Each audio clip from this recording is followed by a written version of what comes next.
The city is probably the oldest, most enduring invention of our civilization. The words are interchangeable: civilization, civil, civic, city. Cities evolve over time. They respond to crises, and historically, they emerge from crises stronger than ever before. So what are the future trends for cities, and what are the lessons of history?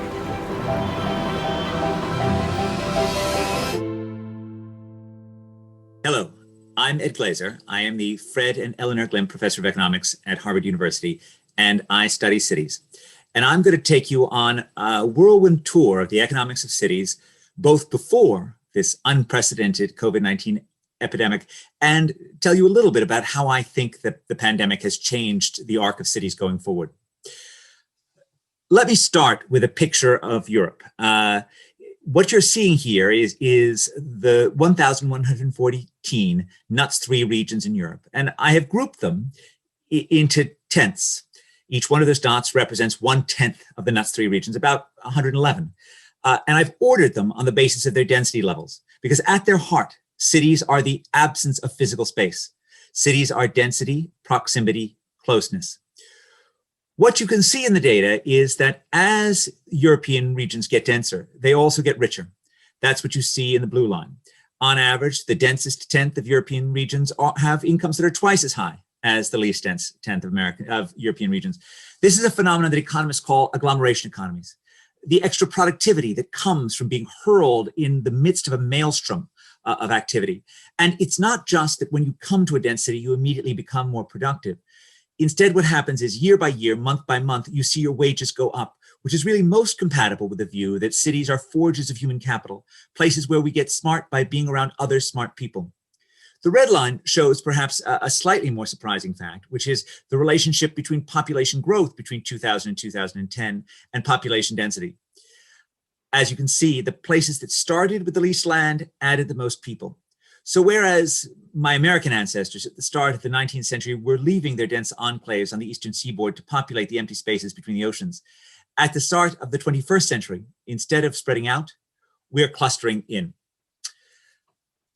The same two lines show for the US, and there's a third fact, which is the relationship between density and price growth. What you're looking at here is the growth in the Federal Housing Finance Agency, real price indices across cities. And what you can see is over the entire 1996 to 2012 period, almost all of the price growth occurred only in the densest fifth of America's metropolitan areas. The least dense areas have essentially remained flat. This tilt, this demand that people have for living in dense areas also holds within cities, and that's the next graph. This comes from Zillow data, and here each dot shows a distance from the center of the central business district, from the center of the city. And what you can see here is the great pro-city price tilt.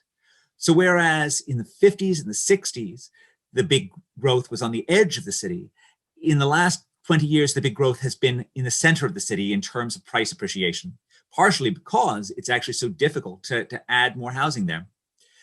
Now, whatever is happening in the wealthy cities of the West is dwarfed by the urbanization that is occurring in the poor world. In 2007, the United Nations told us that we had become a predominantly urban species. And it's hard not to think that on net, that's a very good thing. Because when you compare those countries that are more than 50% urbanized to those countries that are less than 50% urbanized, the more urbanized countries have incomes that are 5 times higher and income mortality levels that are less than a third. This graph shows the remarkable change between 1960 and 2010. I've taken all the countries in the world with per capita incomes below $5,000, corrected for inflation, in both 1960 and 2010. The bar shows the share of countries in each income group that has seen that is more than 1/3 urbanized, that has more than 1/3 of its population living in cities. So what the rightmost bar shows is that both in 1960 and in 2010, about 80% of those countries with per capita incomes between $4,000 and $5,000 were more than 1/3 urban.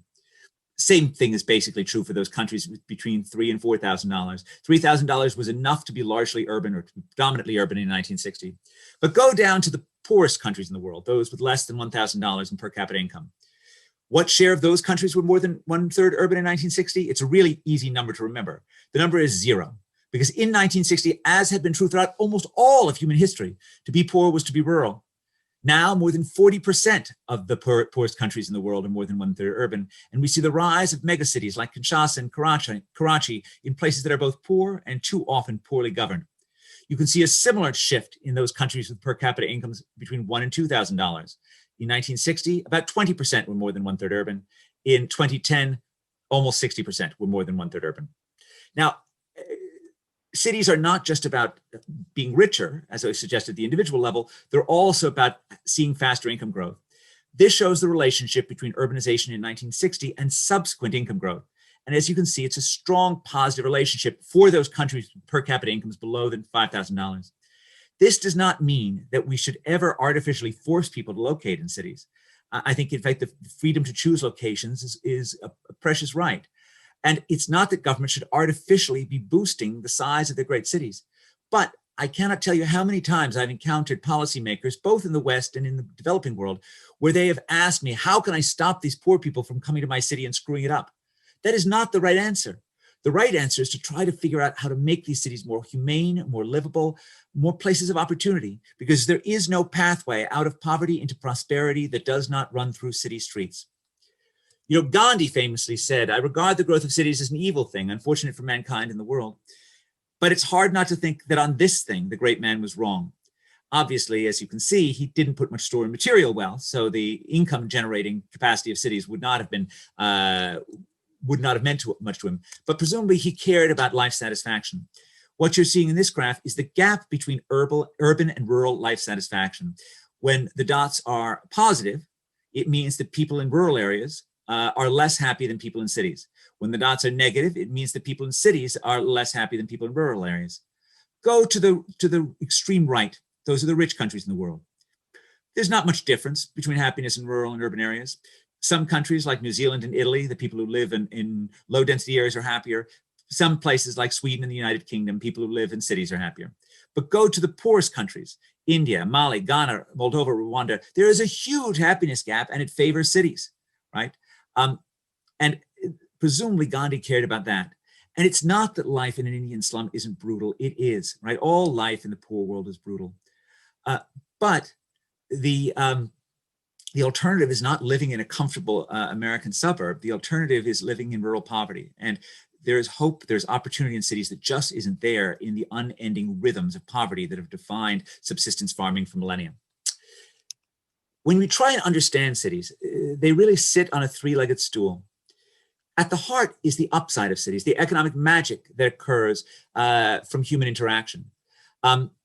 Then we have, and that's really the thing that powers cities, the ability of cities to enable trade, to enable people to hire one another, to enable those combinations of ideas that have been powering humanity's greatest hits since Socrates and Plato bickered on an Athenian street corner. Then, of course, there are these downsides of density, the demons that come with too much proximity, contagious disease, most terribly of all, crime, traffic congestion, high housing costs. All of these require effective government policy. And that's why you can see these police that are dealing with the marathon bombing in Boston. Then on the other side, you see the physical city, right? Which is such a precious thing to us, but it's important to remember that it's not the real city. The real city is human. The real city is the hearts and the minds that live inside those buildings. And great buildings are designed in a way that empowers humanity, not just for their own aesthetic magic. Now, cities grow and shrink oftentimes because of their connection with changes in technology.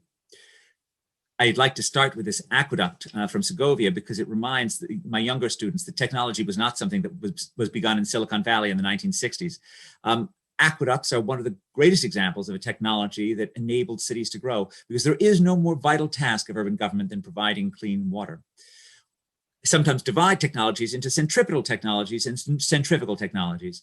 A centripetal technology would be something like the skyscraper or the streetcar that enabled 19th centuries to grow. This is William LeBaron Jennings' home insurance building in Chicago, which is notable for another reason as well.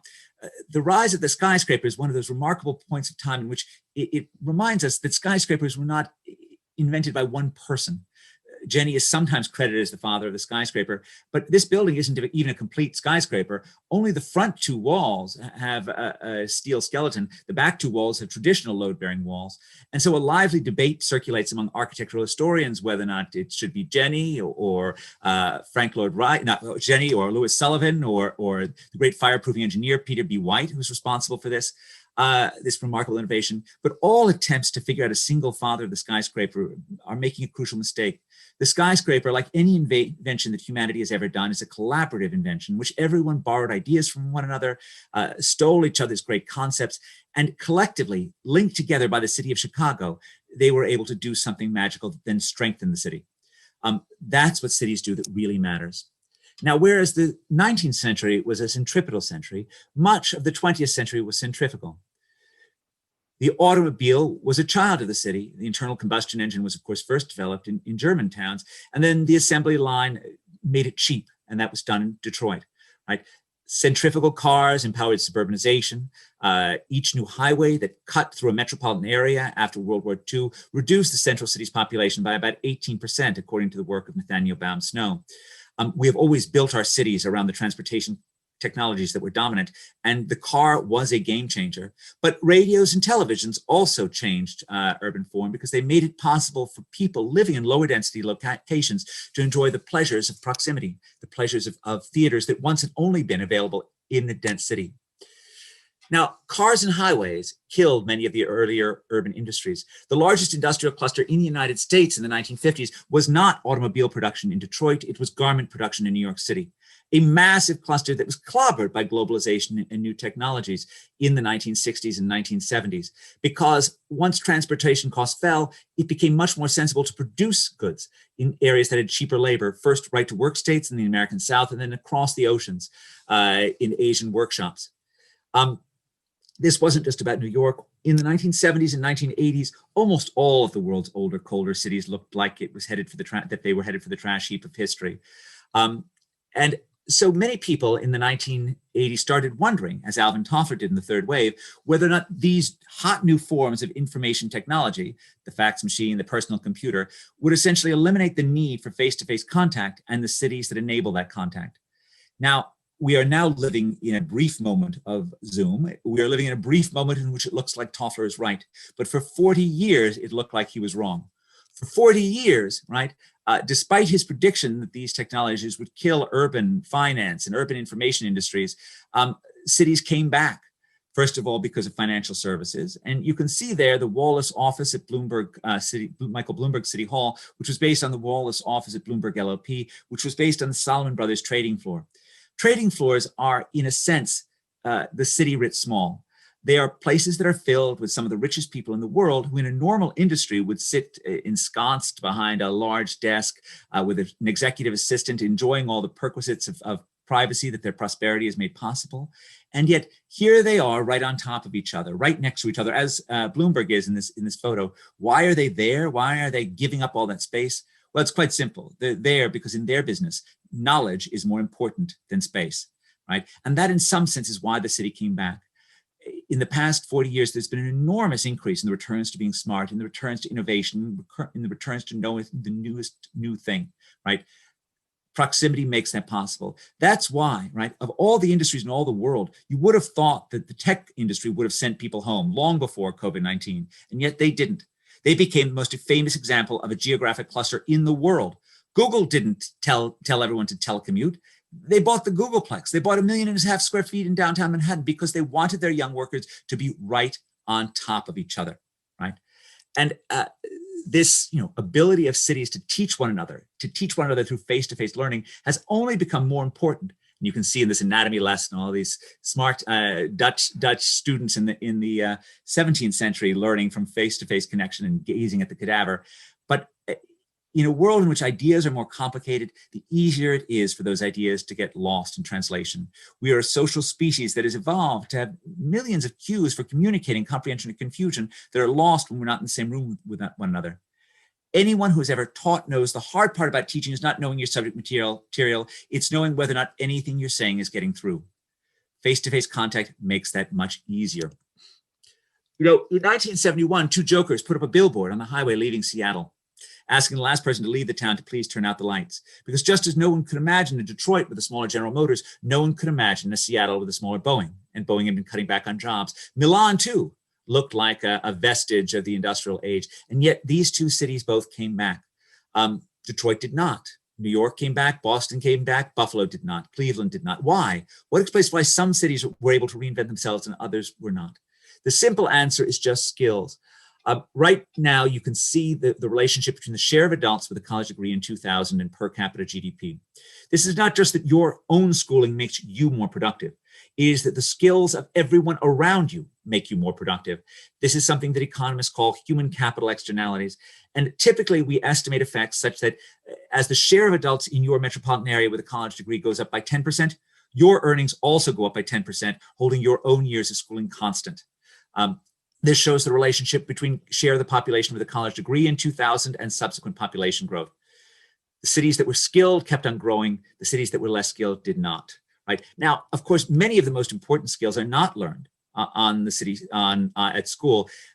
They are, as the great English economist Alfred Marshall 140 years ago wrote when he was describing what dense clusters did. Right, they're in the air. His exact quote is, "In dense clusters, the mysteries of the trade become no mystery, but are, as it were, in the air." And I can think of no talent, no ability that's more important than the skill and inclination to be an entrepreneur for the long-run success of a city. 60 years ago, the economist Benjamin Chinitz was comparing New York and Pittsburgh and noting that New York was more resilient than Pittsburgh was even then. He argued that this was part of the legacy of New York's culture of entrepreneurship inculcated by that garment industry, an industry in which anyone with a good idea and a couple of sewing machines could get started. And so it was a mother of invention, right? A mother of entrepreneurship, in which people who started in garments like Samuel Goldwyn would then go off to found movie studios, or like A. Lefcourt, build more skyscrapers than any other New Yorker did in the years between 1920 and 1929, right? That industry inculcated the skills and inclination to do something new. By contrast, Pittsburgh had U.S. Steel traded company men, and while they were great for solving logistics problems in the short run, they were terrible for figuring out how to reinvent the city in the long run. It is remarkable, given how mediocre our measures of entrepreneurship are, that they do such a good job of predicting urban resilience. This shows the relationship between average firm size and subsequent employment growth. As you can see, places with small firms had much more success than places with big firms. I could show you a similar graph with a share of employment in startups at the start of the time period, right? Successful cities at the start of the 21st century are marked by three things: small firms, smart people, and connections to the outside world. A second thing that's happened with the urban success of the past 30 years is that you've seen a widening gap between metro and non-metro areas in terms of employment.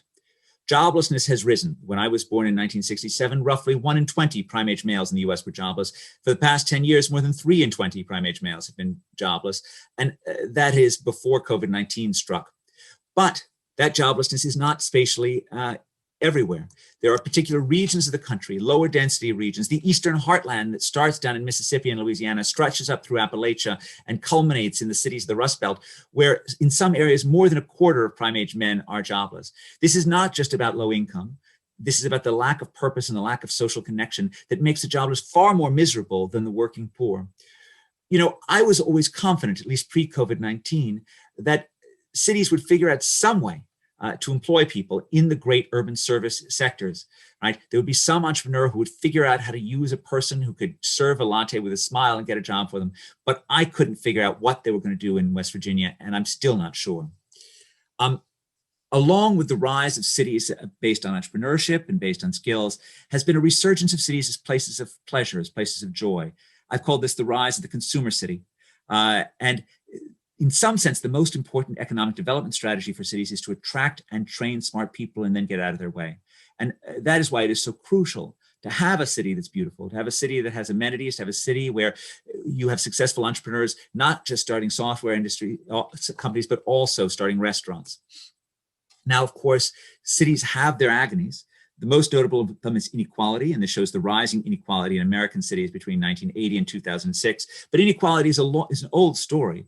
It was Plato who wrote in the Republic that any city of whatever size is in reality two cities, one a city of the rich and the other a city of the poor, and they are perpetually at war with one another. Now, I don't think cities should ever apologize for the inequality. Cities have rich people and cities have poor people because cities are relatively good places to be rich, and they're relatively good places to be poor. They attract the poor with public transportation, with a better social safety net, with economic opportunity. And so the gaping differences between the wealthy and the poor in cities may be disturbing, but it's not something that's fundamentally wrong, as long as cities are continuing to turn poor people into rich people. And I think that in some sense is the greatest challenge for cities going forward, is that in many cases cities have ceased to be these escalators of opportunity. And that really is the absolutely crucial thing. Now, the levels of inequality have also occasioned fights over gentrification, fights over space. And those fights have been so tense because the amount of space has been so small. There are two twin dangers that cities fall into, Scylla and Charybdis, if you will. One is NIMBYism, and the second is monumentalism. NIMBYism, not in my backyardism, the knee-jerk opposition to any new building, which you can see here in Mumbai, a city which for much of the past 50 years has struggled under draconian floor area ratio requirements of 1.25 throughout much of the city. These requirements were based on the British Town and Country Planning Act, but nothing that is appropriate for housing in Dorset or Yorkshire could be appropriate for this megacity. Mumbai needs to build big and build in a way that allows people to walk around. But there is an alternative problem, which is monumentalism. And I'm showing you Astana here, cities that build for their own sake, giant structures that are not built around the needs of people. And that is also a problem. In the English world, in the English-speaking world, NIMBYism is more common. And it has had a tremendous result on impact on affordability. What you can see here is along the horizontal axis is the amount of new building between 2000 and 2013. And along the vertical axis is the difference between price and the physical cost of building a house. What you should be able to take away from this is the places that build a lot are not expensive, and the places that are expensive do not build a lot. Okay, there are differences in how much people want to live in different cities, but ultimately people want to live in both San Francisco and Austin, Texas. The difference is Austin builds and San Francisco doesn't. There's no repealing the laws of supply and demand. If you do not permit enough structures, you will have an unaffordable city. You will risk turning the town into a boutique town that is affordable only to the wealthy. And as much as we love cities like Paris, I have to say, it feels to me a little bit like a gated community where, it is preserved in the sublime elegance of Haussmann's vision, perhaps a little dreary for some, but it is committed to that and will not allow itself to change. Now, there's an argument perhaps for preserving Paris. There's a very good argument for preserving Venice and Bruges, which are patrimony of the world. But there is very little argument for preserving all of the Upper East Side of New York from change, or preserving much of Boston or Los Angeles from change. Now, all of this feels very pre-2020. During the past year, we have had an extraordinary event, which reminds us that contagious disease has long been a companion of urbanization. This is an image painted by Nicolas Poussin, the French Baroque artist, and it's a biblical plague, but it's often taken to rekindle memories of the plague of Athens. The plague of Athens is the first urban plague on which we have a good historical record, thanks to Thucydides. And the backstory for the plague was that the Peloponnesian War was beginning. Pericles had a strategy, which was to summon his Athenian compatriots behind the walls of the city and to let the ships go forth and harass the Peloponnesian coast. Perfectly sensible military strategy. The walls were able to keep out the Spartan hoplites, but the walls could not keep out the virus or bacteria that entered in through the port of Piraeus. A deadly plague started, killing perhaps a quarter of the city's population, including Pericles. And in some sense, the golden age of Athens, which had been such a light to the world, right? The place that had given us philosophy and drama and democracy itself and incredible art, right?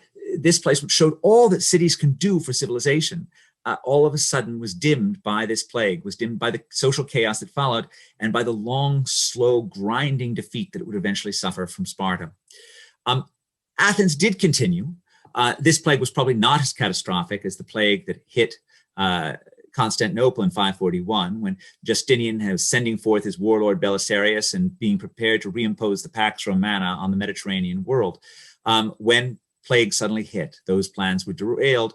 And because the plague hit in a very vulnerable moment, in a sense, it doomed Europe to centuries of rural poverty. When Europe came back in the medieval period, its institutions were stronger, were stabler, and the Black Death that came again in 1350 did very little damage to the political or social structure.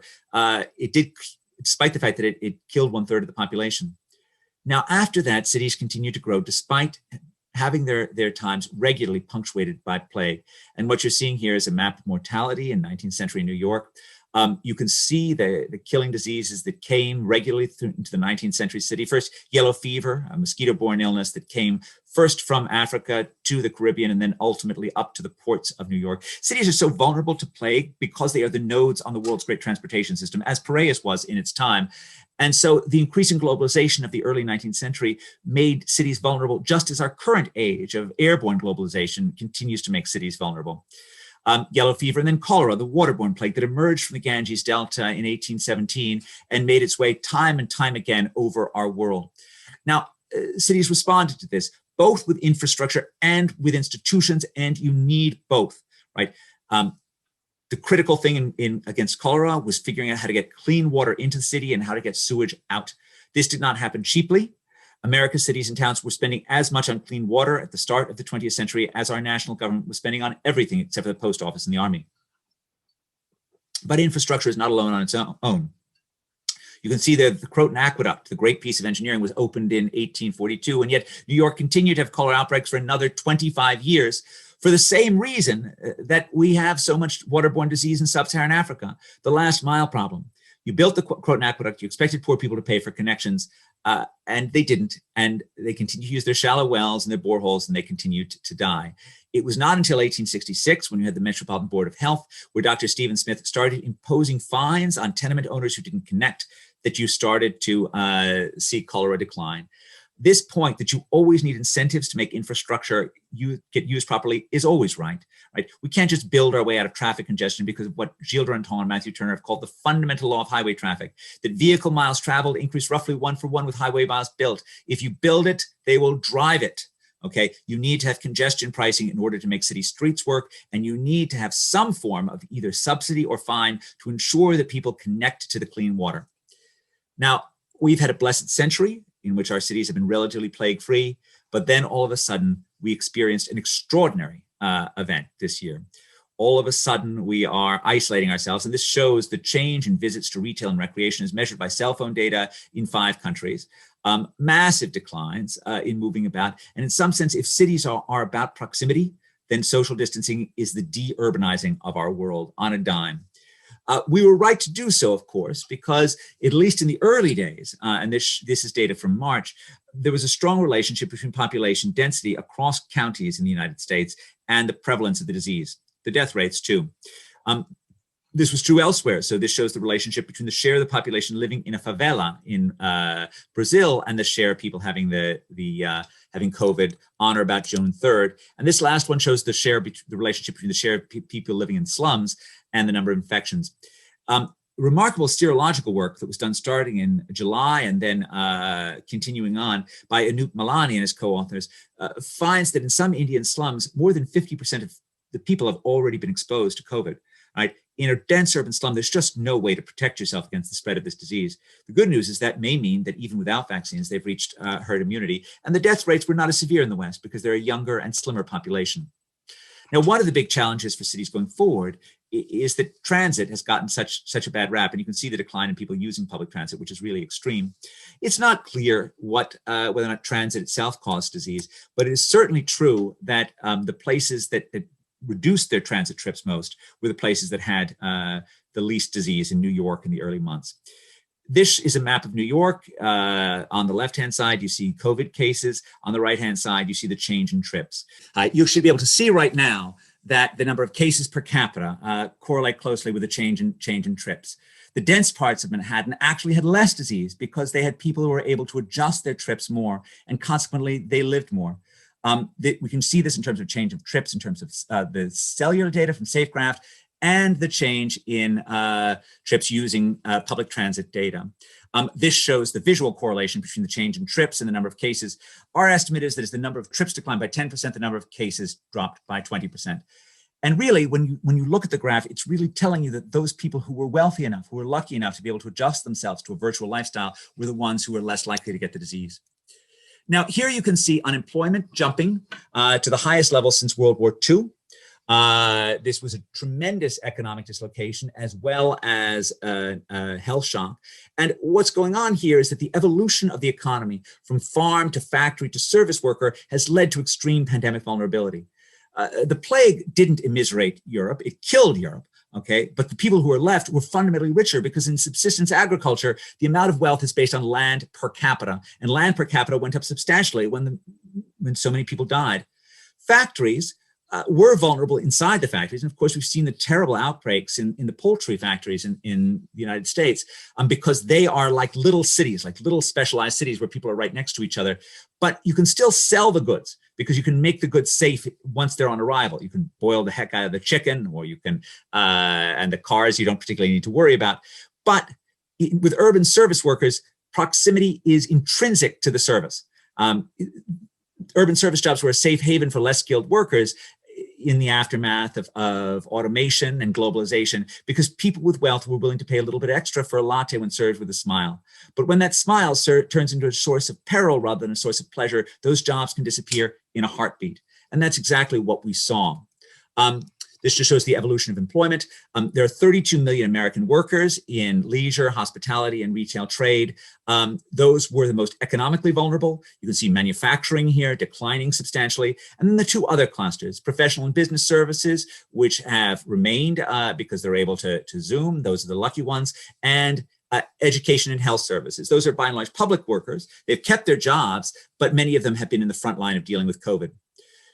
This shows work from a survey that I did in April 2020, just looking at the incredible economic Armageddon of this thing. 45% of the small businesses in our survey had closed, 53% of retailers had closed outside of grocery stores, 45% of healthcare stores had closed, 86% of personal services had closed, and amazingly, 37% of them expected to stay closed in December. Last thing I want to say is just, will the boost in remote working become permanent? Many people have thought that, this thing isn't so bad. Maybe I never have to go back into the office. Certainly we've changed. And I want to give 3 facts about this, which should give us pause about this. First of all, remote working is something for the skilled. There were about 50 million Americans who lost their jobs in May because of COVID, and about 50 million Americans who were telecommuting. But the 50 million Americans who were out of work were distributed particularly towards the less skilled Americans, whereas the teleworkers were overwhelmingly skilled.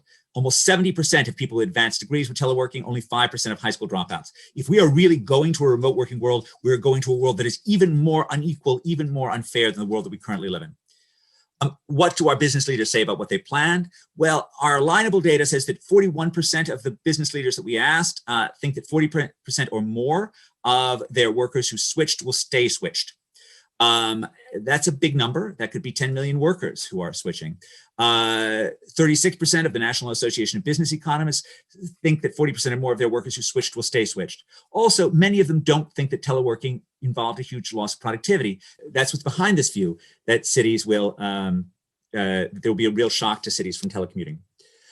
But this should give us some pause. People are not looking to hire remote workers. The left-hand side shows the change in both employment and postings for remote and non-remote workers. The right-hand side for non-remotable workers, the right-hand side shows the change for remotable workers. Non-remotable workers dipped down and then came back up. Remotable workers dipped down and stayed down. And I want to just end by making my prognostications on this. I think everything depends on the duration of the pandemic risk. If the shock doesn't end quickly and if pandemics reappear, then quite significant changes will appear in both urban location and the demand for transportation. This will also shatter the urban service industry and create enormous economic hardship, which at least suggests that government should be willing to do anything to make sure that doesn't happen. If this ends quickly and doesn't happen again, then the shock is real, but it doesn't change urban life massively. People will still want to be close to each other. People will still want the connections that come from cities. And we've seen this every time that lockdowns have been lifted, right? In rich cities, there will be price drops. Commercial real estate will get cheaper. Commercial space may be reallocated to residential space. Older firms will move out, older workers will move out, but younger workers will move in. The city will be grittier and cheaper, and that's not all bad. In a world in which businesses and people are more footloose, right, it makes the importance of being a pleasant city even more critical. And finally, of course, cities will have to deal with depressed travel for a long time. And I just want to end by noting that it is a tough time for cities, but cities are so crucial. They're crucial because they involve less energy use. And this just reminds us, this is carbon emissions in different parts of Boston, that the places that look brown are green and the places that look green are brown. And they're crucial because they enable us to become more human. Our greatest talent, our greatest joys come from connecting from other humans. That's what's made this lockdown so hard. And I believe it's absolutely clear that people will rush to be next to each other, will rush to be near to each other, will rush to experience real life rather than virtual life as soon as this ends. Thank you.